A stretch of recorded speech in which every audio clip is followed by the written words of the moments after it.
அன்பார்ந்த பெரியோர்களே, ஜோதிட நண்பர்களே, உலகத் தமிழர்களே, உங்கள் அனைவருக்கும் என் வணக்கம். இன்றைய ஜோதிட செய்தி நம்முடைய சேனலில் யூடியூப் கமெண்ட் செக்ஷனில் ஒரு நேயர் கேள்வி கேட்டிருந்தார். அந்த கேள்விக்கான பதில், பாரம்பரிய முறைப்படி எப்படி சொல்வது, சுபத்துவ விதி இந்த ஜாதகத்தில் எப்படி பொருந்தாமல் இருக்கிறது என்பதை பற்றி நாம் பார்க்கவிருக்கிறோம். அதற்கு முன்பாக முதல் முறையாக என்னுடைய சேனலை பார்க்கக்கூடியவர்கள் சேனலை சப்ஸ்கிரைப் செய்யுமாறு கேட்டுக்கொள்கிறேன். அப்போ தான் நம்ம போடக்கூடிய எஃபர்ட் உங்களுக்கு வந்து சேரும். முக்கியமாக நிறைய விழிப்புணர்வு பதிவுகள் செஞ்சுட்டு வரேன். போலி ஜோதிடர்களை அம்பலப்படுத்தி கொண்டு வருகிறேன். எனவே சேனலை சப்ஸ்கிரைப் செய்யுமாறு கேட்டுக்கொள்கிறேன். இதில் விஜய் அப்படிங்கிற ஐடியிலேருந்து ஒரு நேயர் கேள்வி கேட்டிருக்காரு. என்ன கேட்டிருக்காருன்னா, தாய் பிரிந்து சென்று விட்டால் மீண்டும் வர வாய்ப்புள்ளதா அப்படின்னு ஷார்ட்டாக அருமையாக கேள்வியை புரிய வச்சுருக்காரு. குழந்தையுடைய ஜாதகம் பிறந்த தேதி 9/9/2013 11:28 AM காஞ்சிபுரத்தில் பிறந்திருக்கு இந்த குழந்தை. ஸோ இந்த குழந்தையுடைய ராசி துலா ராசி. துலா ராசியில் ராகுவினுடைய சுவாதி நட்சத்திரம் 1ஆம் பாதத்தில் பிறந்திருக்கு. விருச்சிக லக்னத்தில் பிறந்திருக்கு. சரியா? இந்த லக்னத்தை பொறுத்தவரை இந்த குழந்தைக்கு இப்பொழுது ராகு திசையில் சுக்கிர புக்தி 2023 ஜனவரியிலேருந்து 2026 ஜனவரி 9ஆம் தேதி வரை இருக்குது. ஸோ இந்த லக்னத்தை பொறுத்தவரை தாயார் பிரிந்து சென்று விட்டார். அப்போ தாயாரை குறிப்பிடக்கூடிய இடம் அப்படின்னு பார்த்தா அது 4ஆம் இடம், 4ஆம் பாவகம், சந்திரன், மாத்துருக்காரகன் அப்படின்னு சொல்லக்கூடிய சந்திரன். இந்த 3 கிரகங்கள் ரொம்ப அதாவது 3 பாயிண்ட் ரொம்ப முக்கியம். பாவம், பாவாதிபதி, பாவகாரகன்.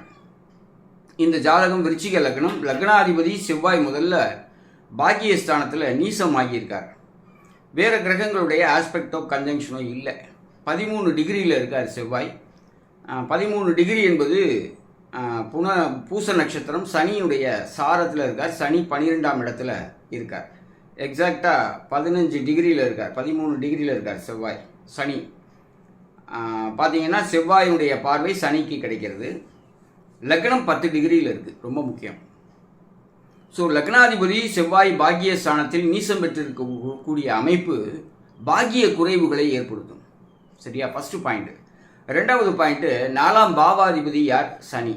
சனி இந்த ஜாதகத்திற்கு 12ஆம் இடத்தில் இருக்கிறார். ராகுவுடைய சாரத்தில் இருக்கிறார். ராகு எங்கே இருக்கார்? அவரும் 12ஆம் இடத்துல இருக்கார். 7-12 கூடைய விரையாதிபதி, 7-12 கூடைய சுக்கிரன் விரயஸ்தானத்தில் ஆட்சி பெற்று அவர் சனியோடு இணைந்திருக்கிறார். யார்? 4ஆம் பாவாதிபதி. அவர் மற்றும் வேற ஒரு கிரகத்தோடு சேர்ந்திருக்கார். அவர் யார்? மாத்துருக்காரகன் சந்திரன். அப்போ 12ஆம் இடத்துல எந்தெந்த கிரகம் சேர்ந்திருக்கு? சனி இருக்கார், விரையாதிபதி சுக்கிரன் இருக்கார், மாத்துருக்காரகன் சந்திரன் இருக்கார், அவர் கூட ராகு இருக்கார். ஸோ இந்த 4 கிரகங்கள் 12ஆம் இடத்துல இருக்கு. இந்த குழந்தைக்கு ராகு திசையில் சுக்கிர புக்தி நடந்துட்டு இருக்கு. ஸோ ராகு 12ஆம் இடத்துல விரையாதிபதியோடு சேர்ந்திருக்கார். முதல்ல ராகு யாரோட சேர்ந்திருக்கா? என்ன பாவம்? 12ஆம் பாவம். 12ஆம் பாவம் லாஸ், இழப்புகள். என்னென்ன வகையான இழப்புகளை இந்த ஜாதகருக்கு கொடுக்கும் அப்படின்னு பார்த்தா, 4 கூடைய சனி 12ஆம் இடத்துல ராகு கூட சேர்ந்திருக்கார். அப்போது தாயாரை இழப்பது அப்படிங்கிற ஒரு பாயிண்ட் இந்த இடத்துல உங்களுக்கு புரியும்னு நினைக்கிறேன். அதோடு மட்டும் இல்லை, விரையாதிபதியோடு சேர்ந்திருக்கார். அப்போது தாயாருடைய விரயம், இழப்பு, பிரிவு அப்படிங்கிறத இது ரொம்ப ஸ்ட்ராங்காக இண்டிகேட் பண்ணுது.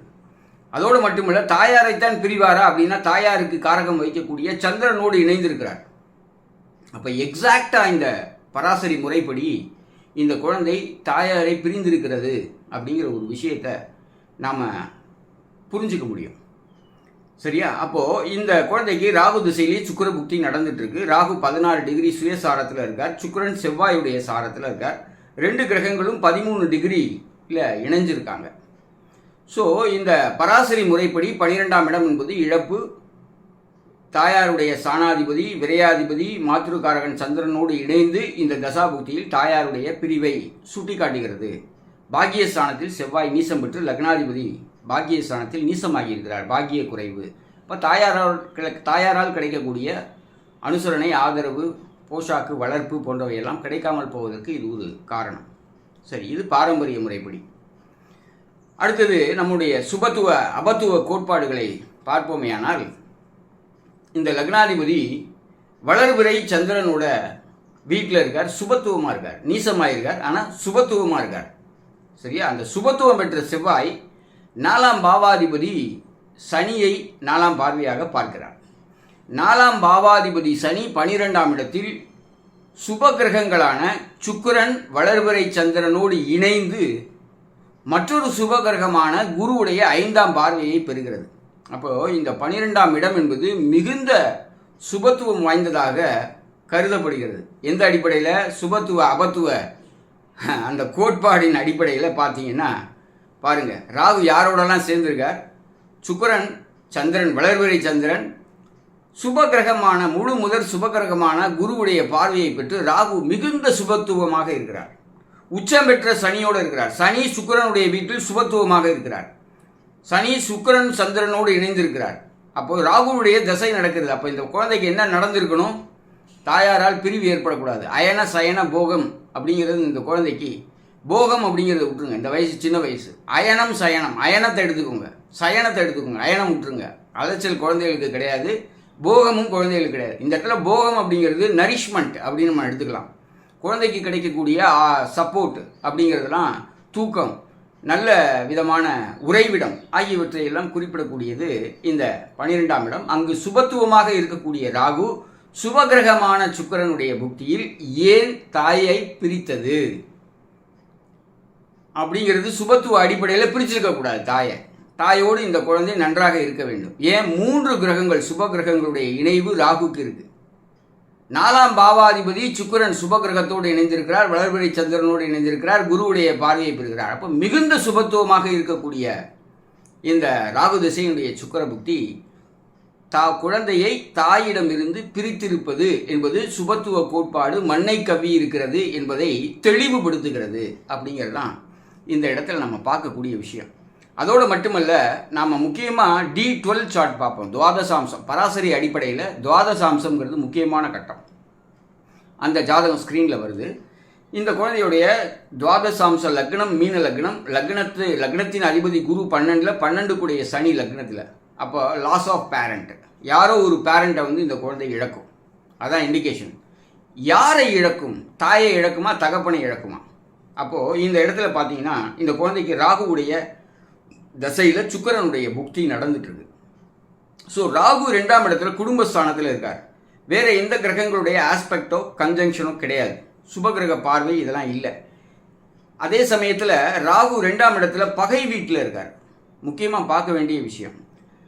அதில் சுக்கிரனுடைய புக்தி நடந்து கொண்டிருக்கிறது. சுக்கிரன் யார்? மீன லக்னத்திற்கு 3, 8 கூடைய அதிபதி. 8ஆம் பாவாதிபதி யார்? இழப்பை குறிப்பிடக்கூடிய கிரகம். இந்த கிரகம் யாரோடு இணைந்திருக்கிறது? 4ஆம் பாவாதிபதியான மாத்ருஸ்தானாதிபதி, தாயை குறிப்பிடக்கூடிய கிரகமான புதனோடு இழப்பை குறிக்கக்கூடிய கிரகமான சுக்கிரன் இணைந்து புக்தி நடத்தி கொண்டிருக்கிறது. ராகுவுக்கு 8ஆம் இடத்தில் இந்த சுக்கிரன் நின்று புக்தி நடத்துகிறார். அப்போ ராகுவுக்கு தசாலாடுக்கும் 8ஆம் இடத்தில் இருப்பது இழப்பை குறிக்கிறது, தியாகத்தை குறிப்பிடுகிறது, துன்பத்தை குறிப்பிடுகிறது. எனவே தாயால் பிரிந்து செல்வதால் ஏற்படக்கூடிய துன்பத்தை இந்த குழந்தை அனுபவித்துக் கொண்டிருக்கிறது அப்படிங்கிறத நம்ம பாரம்பரிய முறைப்படியும் கன்ஃபார்ம் பண்ண முடியும். டிவிஷனல் சார்ட்டில் எல்லாமே இருக்குது. டிவிஷனல் சார்ட்டில் இல்லாத விஷயமே கிடையாது. எப்படி ராசி சார்ட்டை கன்சிடர் பண்ணுறோமோ அதே போல் துவாதசாம்ச சார்ட்டை இந்த இடத்துல நம்ம பயன்படுத்தணும் அப்படிங்கிறது இந்த இடத்துல நான் வலியுறுத்த விரும்புகிறேன். எனவே இந்த குழந்தைக்கு அம்மா திரும்பி வருவாளா அப்படின்னு கேட்டால் வரமாட்டா அப்படிங்கிறது தான் விஷயம். ஏன்னா ராசி சார்ட் அடிப்படையிலையும் சரி, D12 அடிப்படையிலையும் சரி, ராகுவினுடைய பொசிஷன் அப்படிங்கிறது நல்லா இல்லை. எனவே துவாதசாம்சத்திலையும் அந்த ராகுவுடைய பொசிஷன், கேது பிரிந்து சென்ற அந்த நேரத்தினுடைய புக்தி என்பது சரியில்லாமல் இருக்கிறது. அதுக்கு அடுத்து வரக்கூடிய புக்திகளும் அந்த குழந்தை இணைந்து தாயோடு இணைவதற்கான வாய்ப்புகளை இது குறிப்பிடவில்லை. எனவே அந்த அடிப்படையில் பார்க்கும்போது இந்த குழந்தைக்கு தாயார் திரும்பி வரமாட்டாள் அப்படிங்கிறது தான் ரொம்ப கஷ்டமான ஒரு பலன். ஆனாலும் அதை நம்ம சொல்லி தான் ஆகணும். நம்முடைய நேயர் யூடியூப் கமெண்டில் போட்டிருக்கார், நம்ம சுபத்துவ பாபத்துவ கோட்பாடுகளை உடைக்கக்கூடிய அமைப்பில் இந்த ஜாதகம் இருப்பதால் இந்த ஜாதகத்தை கேள்வி கேட்ட அந்த நேயருக்கும் பதிலாக அளிக்கும் வகையில் இந்த வீடியோவை நான் பதிவேற்றம் செய்திருக்கிறேன். எனவே உங்களுடைய கருத்துக்களையும் கமெண்ட் செக்ஷனில் டைப் செய்யுமாறு கேட்டுக்கொண்டு, உங்களுடைய நண்பர்கள் மற்றும் உறவினர்களுக்கும் ஷேர் செய்யுமாறு கேட்டுக்கொண்டு, மீண்டும் ஒரு வீடியோவில் உங்களை சந்திக்கும் வரை உங்களிடமிருந்து நன்றி கூறி விடைபெறுகின்றேன். நன்றி, வணக்கம்.